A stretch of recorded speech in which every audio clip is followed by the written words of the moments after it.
yung pakiramdam ng may backup na parang, sinabi naman ni Presidente Duterte, pagka ito na glass ko di ba, pasaway ka sa bayan di ba, sino ba pinaprotektahan ng polis?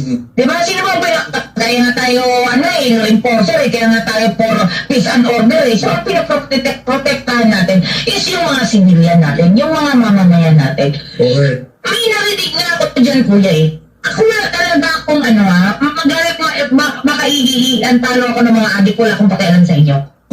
Bahala ka lang. May narinig na ako dyan, kuya Yung pagiging adik nila, it's their choice. Ayun. Choice mo kayo. Kaya natin sila. Okay. Choice nila. Yun.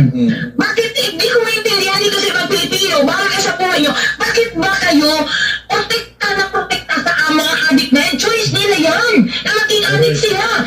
Bago sila tumikim at tumikim, choice nila na tumikim at hindi tumikim.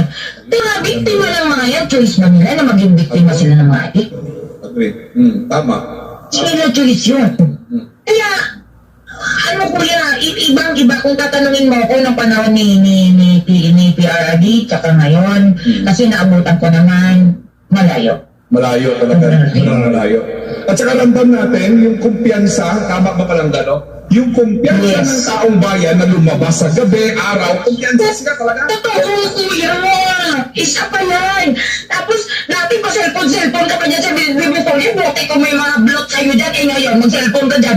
Huwag ko lang kung makauwi, hindi kayo maiyak. Yun ang mas katotohanan ko dyan.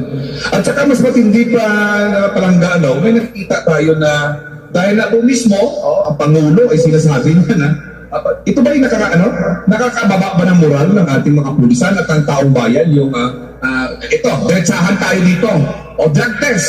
Kasi tama sinasabi nga ng isang mga sambayan ng Pilipino, pag mag-apply ka ng gwardya ito yung trabaho, gwardya o ano man ang trabaho, parang hinahanapan kaya tapalangga ng drug test muna, di ba? Drug test. Hindi ko nga alam ito kayo sa pa, kuya. Itong sa LTO na to, hindi ko alam kung kaninong panahon nagtanggal ng drug test ito. Wala kang drug test ngayon?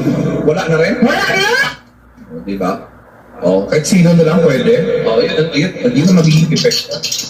Yun, napakasakit kasi.